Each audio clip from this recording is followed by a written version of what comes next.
Un exemple. Je dis jusqu'aujourd'hui, on est dans 4 ans. Ça s'est passé en 2019-2020. Jusqu'aujourd'hui, tous les films que j'ai vus, que je parle même des films sud-américains, sud-africains, nigériens, gabonais, congolais que j'ai vus, je n'ai pas encore vu une scène d'action comme la scène-ci. Pour ceux qui ont connu Run, c'était un film camerounais tourné au Cameroun par les studios Hippoca. Regardez cette scène de combat. Regardez la scène-ci. Regardez la scène-ci. C'est pas que je suis en train de faire, de dire que de faire une comparaison. Je suis en train de faire comprendre qu'on peut faire mieux. En fait. Et si vous décidez de se lancer dans le film d'action, ok, il n'y a pas de souci.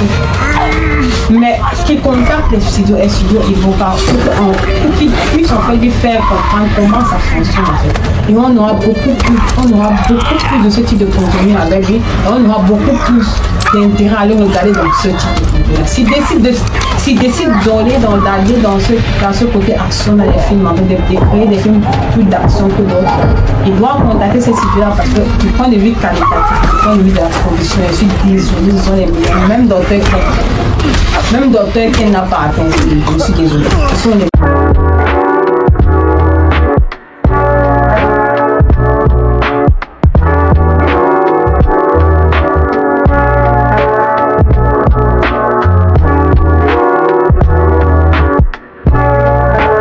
Bonjour chez vous, j'espère que vous allez super bien, moi ça va.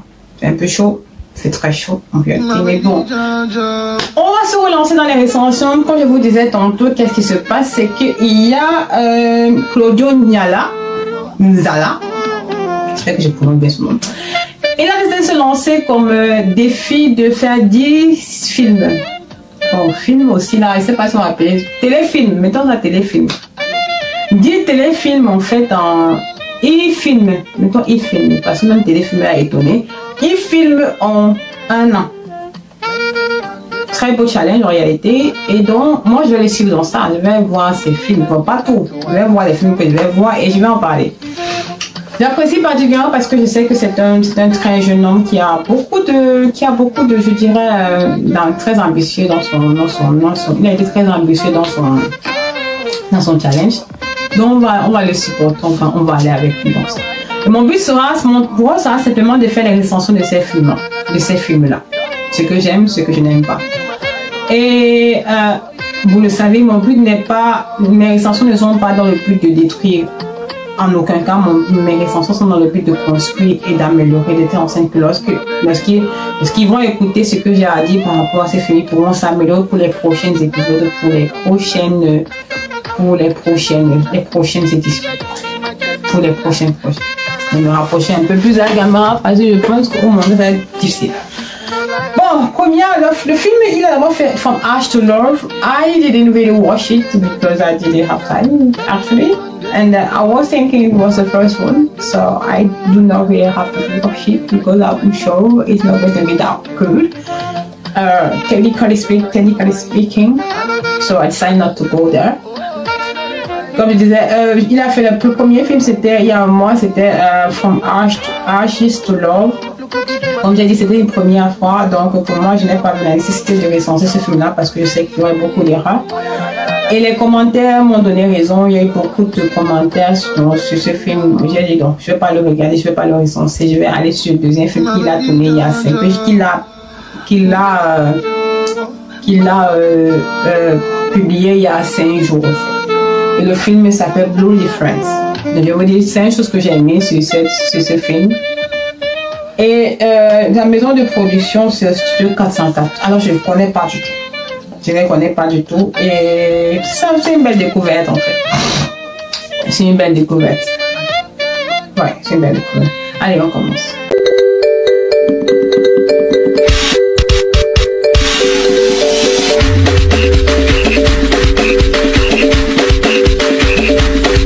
Friend, en somme, c'est 2 amis qui ont décidé de se lancer dans ce combat, qui ont mis sur pied un site qui leur permet de se faire les sous. Je pense que ce sont des hackers, un truc comme ça. Soit ce sont des hackers, soit ce sont des... On appelle ça comment? En général, ce sont des hackers, normalement. mais je pense que ce sont ceux qui détournent l'argent. Je ne me rappelle plus trop de comment on les appelle. Et ils ont décidé de mettre sur pied un site web qui leur a permis après beaucoup d'essais, je pense, qui leur a permis. Il est là avec Jonathan Jory, si je ne me trompe pas, les deux acteurs principaux. Il leur a permis de faire de l'argent. Ils se font de l'argent maintenant. Ils réussissent un coup. Le coup leur fait passer de 2 millions qu'ils pensaient avoir après de 300, après de 100 millions qu'ils ont eu à travers ce coup-là. Après cela, on saute maintenant et ils avaient un pacte entre amis. Les amis ne peuvent pas sortir avec leur soeur ou avec leur soeur, enfin, c'est-à-dire on est amis et tu ne peux pas sortir avec ma soeur. Bon, ok, ça c'était le pacte qu'ils avaient entre eux. Et donc ils font ce coup-là et puis ça fonctionne et ils décident maintenant, ils commencent à avoir la vie des loups-garous, ils commencent à faire la vie des loups-garous. Mais d'un autre côté, ils ont un de leurs amis qui lui par contre a utilisé la magie noire en fait, l'esprit noir pour avoir son argent. Et son oncle le mettre entre guillemets parce que bon, après parce que le monsieur dit autre chose après. Donc son oncle en fait il l'a mis dans ce circuit là et il se fait l'argent rapidement très vite, mais aussi il meurt aussi très vite. Les gars maintenant perdent de l'argent, il y a eu un vol qui se fait, un vol bancaire qui se fait et ils perdent tout l'argent qu'ils avaient mis en banque, ce qui fait que maintenant ils décident de se lancer dans le spiritualisme parce qu'ils se disent que ils ne peuvent pas récupérer l'argent aussi facilement. Donc, la façon la plus rapide pour eux de récupérer cet argent, c'est de partir voir l'oncle du gars, de leur ami là, et pas voir l'oncle de leur ami. Et l'oncle de leur ami leur donne les conditions. Voilà. En somme, c'est ça le film. Et vous savez déjà comment ça va se terminer. Non, c'est ça qu'on dit. Beauty Friends. Ça, c'est en somme le synopsis en fait. En ce qu'on va appeler le résumé le résumé dans les romans et synopsis, c'est le résumé en général de ce dont parle, de quoi parle le film en réalité. Acteurs principaux, comme je l'ai dit, il y a ces deux frères. Donc, on a Claude Zala et Jonathan Jones. Bon, c'est une chose que j'ai aimé dans ce film. Car ici, attendez, c'est une chose que j'ai aimé dans le... Oui, la première chose que j'ai aimé dans ce film, c'était ce sont sans aucun doute des b-rolls. Ils avaient des très intéressants b-rolls dans chacun de ces films. Dans ce film-là spécifiquement, ils avaient de très beaux b-rolls que j'ai bien aimés. Je vous ai déjà expliqué à quoi servent les b-rolls, ce côté contextualisation, mais aussi ce côté définition du statut, du positionnement structurel des films. Le type de b-roll que vous utilisez détermine dans quel contexte se trouve le film. Si vous utilisez par exemple un b-roll de bidonville, automatiquement le contexte du film c'est un contexte de niveau de riba. Cible ou moyen, c'est-à-dire que la cible en fait, ou bien le film se tourne dans un statut de niveau bas. Maintenant, si le b-roll en fait vous renvoie des images beaucoup plus riches en fait, ou bien beaucoup plus esthétiquement intéressant, on est dans un niveau de vie beaucoup plus élevé. Si le b-roll vous renvoie par exemple sur des images de plage, on sait que le contexte est à la plage, c'est-à-dire que c'est un vacancier comme ça. Donc le b-roll permet de donner un contexte thématique, ça permet de donner un contexte spatial, ça permet de donner un contexte spatio-temporel. Ça permet aussi de donner un contexte en fait que je dirais statuel, c'est-à-dire niveau de vie en général de la cible, le niveau de vie en général des personnages du film. Des personnages de la scène qui va suivre en général. Parce qu'il y a des b-rolls. Parfois, vous verrez dans certains films qu'il y a des b-rolls différents d'une scène à une autre. Mais ces b-rolls-là introduisent un contexte différent en réalité. Ça, c'est la logique. Maintenant, après, ce qu'on voit dans les films camerounais, c'est autre chose. Ça peut être autre chose. Mais en général, lorsque un b-roll renvoie à un certain contexte spatio-temporel, ça introduit en réalité une scène qui se jouera dans ce contexte-là. Même chose en général au niveau des contextes du contexte ou bien des contextes statuaires en réalité. Voilà ce que je voulais dire par rapport. Donc j'ai bien aimé le B-roll. Est-ce que c'était associé au contexte? Vous dites-moi. Une autre chose que j'ai aimé, c'est cette. Oui, une chose que j'ai aimé, c'est on est dans la production en général. Hein. Une chose que j'ai aimé dans c'est les transitions qui avaient un caractère effet, mais des transitions, ces transitions-ci.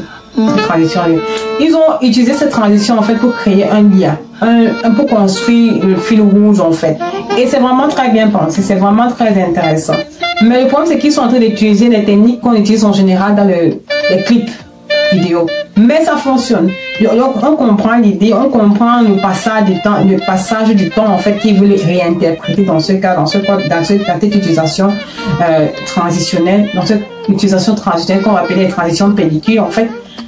Ça fonctionne très bien, mais ce sont des transitions qu'on va utiliser en général, comme je disais, dans un typologie de contenu qu'on ne retrouve pas, qui n'est pas automatiquement filmographique ou cinématographique. Mais bon, on comprend, ça fonctionne bien. Troisième chose que j'ai aimé, mais c'est dur, hein, depuis ça ce que j'ai aimé, le color grading. Alors, comme je l'ai dit, quand je faisais la recension de Aquabat que je vais poster aussi, je ne sais pas quand je vais la poster la recension, mais je vais la poster aussi.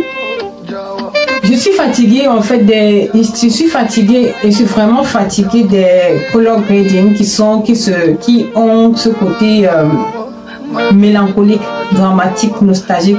Les color grading qui sont beaucoup dans la diminution, la réduction de la lumière, mais dans l'intensification des contrastes, de l'obscurité en fait, dans la diminution de la lumière, qui donne cette émotionnalité. Ce côté mélancolique au film et aux séries en général. C'est une émotion qu'on va énormément retrouver dans des types de films dramatiques et mélancoliques. Dans ce cas de figure, on ne retrouve pas ça automatiquement et c'est vraiment bien. J'ai vraiment aimé cela parce que je me retrouve dans un film en fait qui, on peut dire qu'on où en fait le color grading donne une résonance lumineuse en fait à la série, au film, au contenu. Et donc c'est vraiment très intéressant. Je suis contente qu'il n'ait pas utilisé ce côté, cette coloration verdâtre en fait et sombre. J'aime beaucoup ce fait-là qu'ils aient construit leur color grading et c'est vraiment très bien. Ce n'est pas parfait, mais c'est vraiment très bien, c'est vraiment apprécié. La quatrième, je suis déjà à la quatrième chose que j'ai aimé. Mais c'est ça que je cherche comme ça, ça. Aïe! Mais... Oh! Non, j'ai trouvé quelque chose que j'ai aimé. Attendez, quelque chose que j'ai aimé. Non, l'autre là, c'est moi, je dois dire. Vraiment, chapeau. J'ai aimé le fait que vous utilisez, alors... Première des choses, en fait, je dirais qu'il y a une très belle symbiose, en fait, entre les acteurs. Très belle symbiose entre les acteurs, très bien. On sent que ce sont des amis en réalité, ou bien il y a une très belle connexion entre eux. Et il y a aussi une très belle synergie entre les acteurs, voyez un peu. Une très belle résonance énergétique entre les acteurs. Moi, j'ai particulièrement, vraiment, c'est très beau. C'est vrai qu'on sent que ce sont des personnes qui se connaissent, qui ont su créer un lien sur le long, qui ont su créer un lien avant le début de la production. Il y a un bon grooming qui a été fait, vraiment chapeau bas. J'ai beaucoup aimé ça. La chose que j'aime vraiment, alors vraiment pour ça là seulement, tu mérites une bière. Choisis n'importe quelle bière. Tu bois. Mais tu ne me demandes pas non, tu bois seul. Bon, j'ai aimé l'utilisation de l'argot.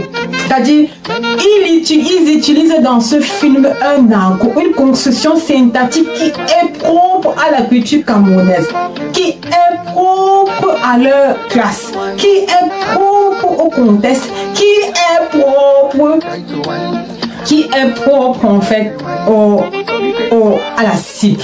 Vraiment j'ai aimé. Alors, vous allez me dire non, c'est parce que ce sont des jeunes. Non, ce n'est pas parce que ce sont des jeunes. c'est le Cameroun. Ça, c'est la culture, ça, c'est l'accent, la culture, la construction syntactique du Cameroun. Ça, c'est de l'argot des Camerounais. Et cet argot se retrouve partout, même jusqu'à la présidence. Et je le dis toujours, tout le temps, je le dis tout le temps. Les constructions, il y a la différence entre l'argot, les constructions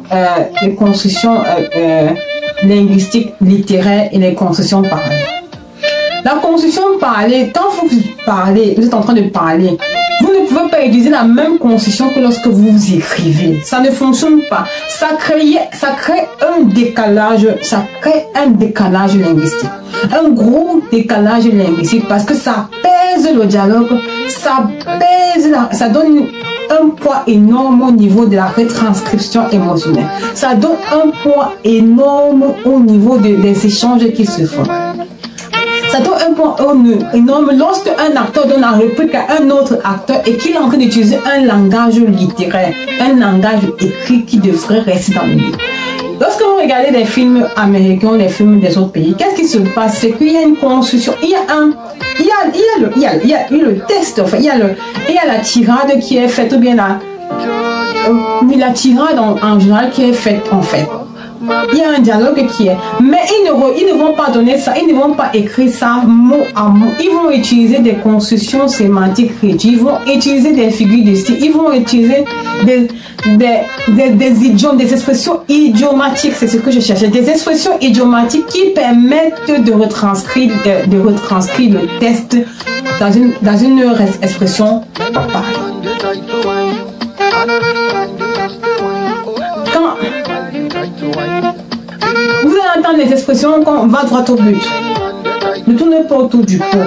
Pour simplement dire, par exemple, pour dire, dis-moi ce que tu veux me dire simplement, directement, arrête d'hésiter avant de parler. Une phrase avec près de 10 mots peut être retranscrite en utilisant une expression idiomatique qui fait partie du langage parlé. Et ces expressions existent dans toutes les langues. Même en anglais, on a ça. Stop beating around the bush. Ne tournez pas autour, arrête de tourner autour du pot. Enfin, en anglais, on dit stop beating around the bush. Et c'est ce qu'on va retrouver dans les films. On ne va pas retrouver le langage parlé. Je vais dire ça comment. I don't even know how to say that. Arrête d'hésiter avant de t'exprimer. Parle, dis-moi directement ce que tu veux me dire. Dis-moi directement ce que tu veux me dire. Pour traduire cette phrase, on va dire va droit au but. Va droit au but. 3 mots, 4 mots, va droit au but. 4 mots qui vont permettre de retranscrire toute une phrase de 16 mots. Toute la phrase de 10 mots que j'ai utilisée, c'est une expression littéraire. Mais maintenant, on va parler, on va utiliser des expressions idiomatiques pour créer une forme de fluence, pour créer une forme de belle connexion linguistique avec le téléspectateur, avec la personne qui reçoit la réplique. C'est pour ça qu'il est nécessaire, en fait, de comprendre les constructions linguistiques lorsque vous décidez d'écrire un script. Vous ne pouvez pas retranscrire mot à mot. Vous devez utiliser des expressions idiomatiques pour permettre en fait de créer de la fluidité dans le discours, de la fluidité dans le dialogue, de la fluidité dans l'expression. Voilà. Parfois même c'est le lecteur même qui en arrive à ça. Il va lui-même transformer en fait le texte. Il va transformer sa partition. Il va transformer cela justement pour dire la même chose de manière courte, mais pour créer justement cette fluidité et développer une connexion avec son interlocuteur ou collègue. Donc j'ai aimé que vous utilisiez un langage parlé. Vous utilisiez l'argot. J'ai aimé que vous utilisiez votre accent. J'ai aimé. Ah, ça m'a fait plaisir. Seulement l'autre là, chapeau bas. Vraiment, non, j'ai aimé. On n'était pas dans un langage français qui nécessite des formulations syntaxiques rigides et dures. Non, on est dans un langage en fait qui est propre à notre culture et qui est adapté au contexte dans lequel on évolue. Je rappelle, je le dis, je suis dans une vision que l'on va appeler, ce que j'appelle le country branding, qui est la valorisation de l'image d'un pays au travers de différents éléments comme le cinéma. Le cinéma est la base de ce principe-là. Ce sont des principes de marketing qui sont utilisés dans la valorisation des pays. Et on utilise plusieurs fenêtres. L'une des fenêtres, c'est le cinéma. La plus puissante en réalité, c'est le cinéma. Et aujourd'hui, les contenus qu'on va avoir sur le net. Donc, please, Like, I really appreciated that you deserve it. Only for that one. Seulement pour ça, tu mérites un verre, une bière. Oui. Bon. Maintenant, on va tomber sur la partie que je n'ai pas aimé. Pas que je n'ai pas aimé. Non, ce n'est pas que je n'ai pas aimé. Qui n'a pas fonctionné. Parce que dire que je n'ai pas aimé, ça veut dire que j'ai quelques droits sur cette série. Je n'ai pas de droits sur cette série. C'est juste que ce sont des recensions, ce sont des critiques constructives. En fait, mon but, c'est que le travail soit amélioré, parce que toutefois que je le veuille ou non, en réalité, il y a un beau travail qui a été fait derrière. Il y a un beau travail qui est fait derrière. Sincèrement, c'est un très beau travail qui est fait. Mais il y a des améliorations. Si on ne donne pas de critiques, on n'explique pas ce qui ne fonctionne pas, parce que le but n'est pas de dire que c'est beau, ce n'est pas pour nous. On est aimé, on n'a pas. C'est d'expliquer pourquoi ça n'a pas fonctionné. Si tu dis, why it's not working? What's wrong with this? What is actually wrong? It's not to say, okay, it's not cool. Non. Et c'est ça que je fais. Je ne dis pas, ça c'est bien ou ce n'est pas bien. Mon but c'est de dire, ok, ça fonctionne parce que ça ne fonctionne pas parce que. Première chose que j'estime n'a pas fonctionné, je vais dire, pour ceux qui attendent que déjà je parle des jeux d'acteurs, des acteurs en place. Des acteurs en place, que ce soit de Kodo Njala et Jonathan Jory. Je ne pourrais pas le faire. Pourquoi? Je vous explique simplement. On est là dans un téléfilm en réalité. Dans un téléfilm en réalité qui met en avant un pan de l'image, c'est-à-dire un pan de l'image de Kodo Njala, c'est-à-dire une partie de lui. Je ne sais pas si vous comprenez. C'est comme si c'est lui qui est en train il est lui-même l'acteur de son film. Et dans ce cas de figure, énergétiquement, il n'y a pas un développement énergétique qui s'est fait à l'intérieur. Il n'y a pas une transformation énergétique. Et il n'y a pas une modulation énergétique qui a nécessité qu'il soit transformé pour entrer dans ce rôle-là. Parce qu'il joue son rôle dans son rôle. C'est comme Takam. C'est comme Takam en fait qui joue Takam dans son film, dans ses séries en fait. Il y a tout. On ne peut pas dire qu'il joue mal. Vous ne pouvez pas dire qu'il joue mal son rôle. Parce que c'est lui. C'est comme si vous dites qu'il joue mal lui-même. Ça ne fonctionne pas en fait. Et dans ce cas de figure, c'est ça le souci en réalité. Ça ne fonctionne pas parce que justement il joue le rôle il joue son rôle dans son propre film. Donc on ne peut pas critiquer. Je ne peux pas donner mon avis sur son jeu d'acteur en réalité. Pas du tout. Pas du tout. Par contre, Jonathan Jory, j'ai beaucoup aimé lui par contre, parce que même s'il joue son rôle il joue lui dans ce film, mais on sent quand même qu'il y a une modulation d'énergie dans certains cas de figure. Il y a une petite modulation d'énergie qui se fait dans certaines parties de ce film, de cette scène. Il y a une certaine modulation qui s'est faite et qui était intéressante, mais jusque là énergétiquement, j'ai l'impression que c'est les mêmes personnes. C'est-à-dire c'est lui qui joue son rôle aussi dans son... Donc c'est pas évident de donner son avis, de recenser ce genre de jeu d'acteur. Le marabout aussi, bon. Le marabout là même étonné. Les Français du marabout là même étonné. Donc c'est ça qu'on... Les marabouts français, non? Ah! Aïe! Non, il m'a lui-même étonné. Si le marabout parle bien français comme ça là, nous comprend bien comment. Mais sinon, bon, c'est ce que je voudrais dire par rapport à ce qui concerne les jeux d'acteurs. Pour l'instant, sincèrement, je ne peux pas en parler parce que pour pouvoir vraiment analyser son jeu d'acteur, leur jeu d'acteur, il faut qu'ils soient hors de leur zone de confort. Dans ce cas de figure, ils sont dans ce film, ils sont pas ils sont dans leur zone de confort à 100%. Donc voilà, je ne peux pas comprendre en fait leur transformation énergétique, je n'arrive pas à comprendre, j'arrive pas à connecter et je comprends clairement parce qu'il n'y a pas de transformation qui s'est faite. Voilà. La deuxième chose, la troisième chose, et c'est pas mauvais, c'est pas bon, c'est pas que c'est mauvais ou c'est bon, c'est simplement qu'il y a des difficultés, on a des difficultés j'ai des difficultés à me projeter. Voilà. Lorsqu'un acteur n'est pas mis, un individu n'est pas mis en difficulté ou bien n'est pas challengé du point de vue de son jeu d'acteur, il est difficile en fait de comprendre, de pouvoir me projeter avec lui, de comprendre en fait dans quel type de rôle il se retrouve clairement. Et c'est pour raisonner, c'est pour en retombant sur ça que je dirais que j'ai comme l'impression qu'il a un intérêt particulier. Il aime les films de roulement de muscles, là, les films d'action et consorts. Je parle de ça parce qu'il a tendance à beaucoup être dans ce type d'énergie. Très intéressant. Mais cette scène-ci, là, qu'est-ce qui n'a pas marché? Je me dis, parce que la bagarre même étonnée. Même bagarre même étonnée parce que là, moi, j'ai pas compris la scène, j'ai pas compris ce qui. Ah, ok, d'accord, vous allez me dire, il est en train de se lancer. Ok, vous décidez, il veut se lancer. Ok, il n'y a pas de souci. Un exemple. Je dis jusqu'aujourd'hui, on est dans 4 ans. Ça s'est passé en 2019-2020. Jusqu'aujourd'hui, tous les films que j'ai vus, que je parle même des films sud-américains, sud-africains, nigériens, gabonais, congolais que j'ai vus, je n'ai pas encore vu une scène d'action comme la scène-ci. Pour ceux qui ont connu Run, c'était un film camerounais tourné au Cameroun par les studios Ipoca. Regardez cette scène de combat. Regardez la scène-ci. Regardez la scène-ci. C'est pas que je suis en train de faire, de dire que de faire une comparaison. Je suis en train de faire comprendre qu'on peut faire mieux. En fait. Et s'il décide de se lancer dans le film d'action, ok, il n'y a pas de souci.